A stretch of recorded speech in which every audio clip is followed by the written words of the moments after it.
Hi everyone. In the previous video relating to Customs Act 1962, we have discussed on basics of customs duty and the types of customs duty.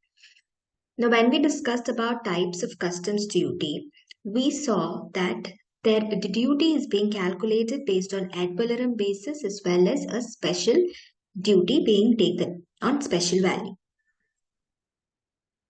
Now, to calculate customs duty, we should know what is the value of the product imported. Only on the value of the product imported, customs duty at the rate of 10% or 20%, whatever is the prevailing customs duty rate, the duty rate will be applied and we arrive at basic customs duty. Now, to know what is the basic value of the product that is imported, we have to refer to valuation rules. The valuation rules provides for two type of valuation. That is, the valuation can be on the basis of transaction value, which is mentioned under section 14.1, and based on tariff value, which is mentioned under section 14.2. Now, what is transaction value? Transaction value is very simple. It is the price at which the product is sold for export to India for delivery at the time and place of importation where buyer and seller are not related and price is the sole consideration for sale.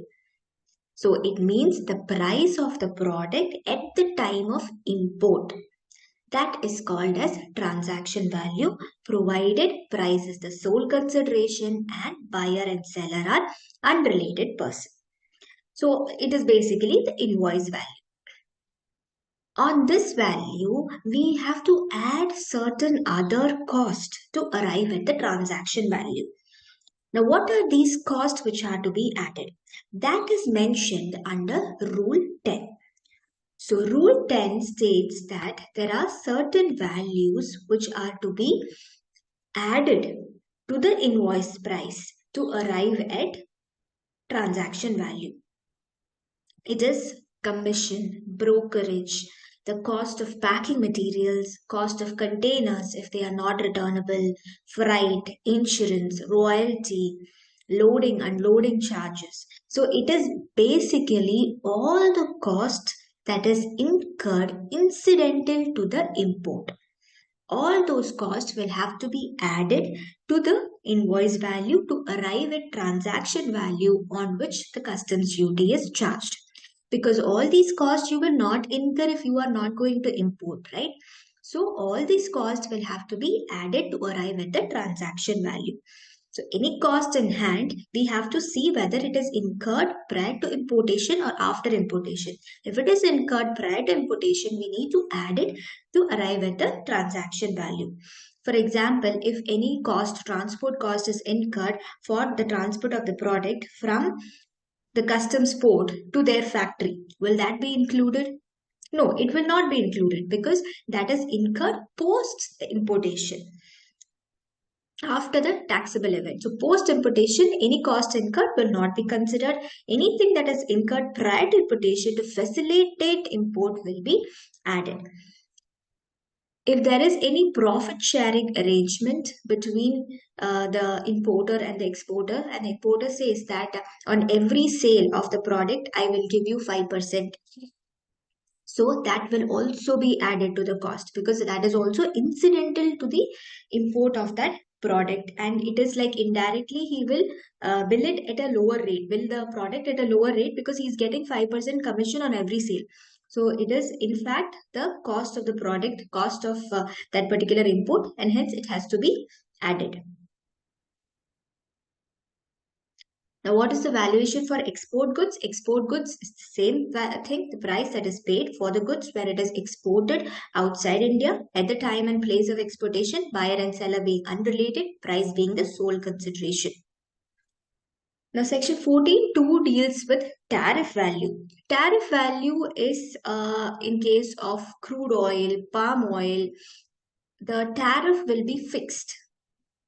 So based on the quantum, the tariff you have to multiply and arrive at the tariff value.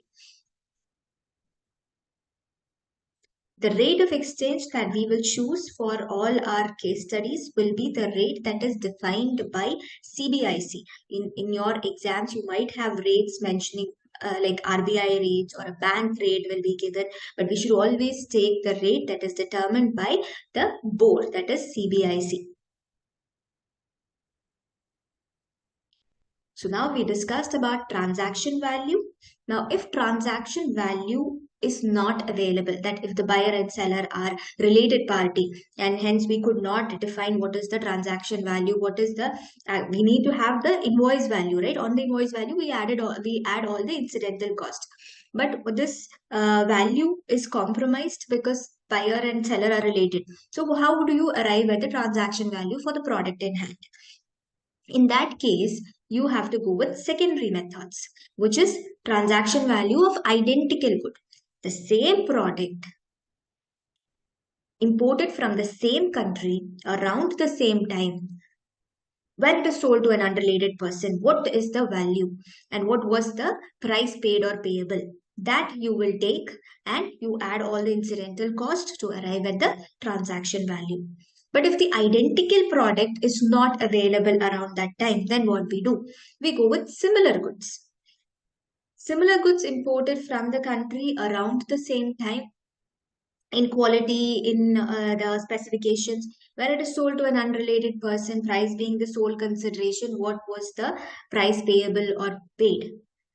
To that value, we add all the incidental costs mentioned in Rule 10 and arrive at transaction value.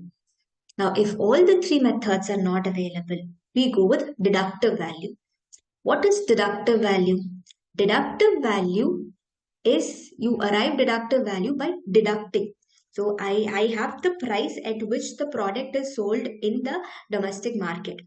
So to that price, I reduce my profit margin. I reduce all the cost that is incurred after the import of the product, like the transportation cost or any other cost, the taxes, anything that is incurred after the import. When I reduce all that, I will arrive at the deductive value, the cost at the time of importation. That will be my transaction value.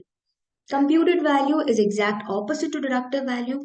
We will start from the cost of production in that particular country. What was the cost of production? You add the profit margin, you add the freight charges, handling charges, everything is incurred up to the place of importation. Then you arrive at the computed value of that product. Residual method, if none of these methods could be followed, we go with residual method, that is use of your own logic and identify what could be the real value on which customs duty can be charged. So Rule 10, we have a list of costs which are incidental and should be added. We have commission, brokerage, cost of containers, we have cost of packing materials, tools, digs, molds, which are given to the for being used to manufacture the imported product, any material which is being sent out by the importer, which is used in the manufacture of the imported product, because all this indirectly, if it will reduce the value or the price paid or payable on the imported goods, because these are non-monetary benefits which are given to the exporter to manufacture the product.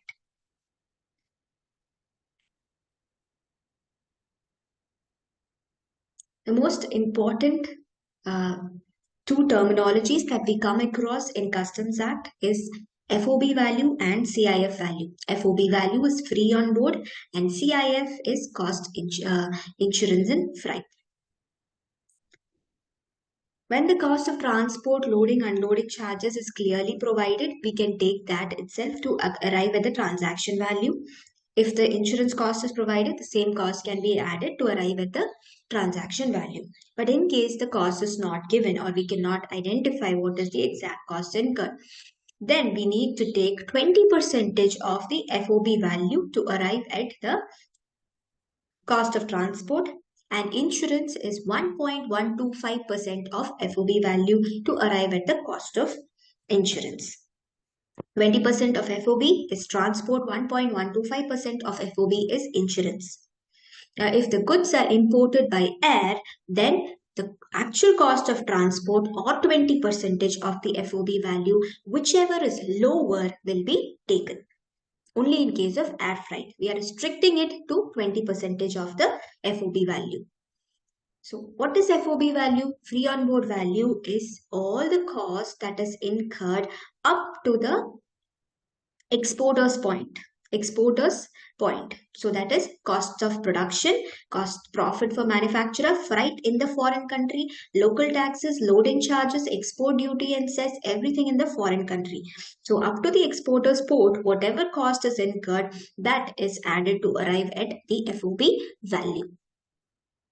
This is a small a summary of how to arrive at the assessable value. Assessable value is your CIF value, that is cost, insurance and freight, on which customs duty will be charged.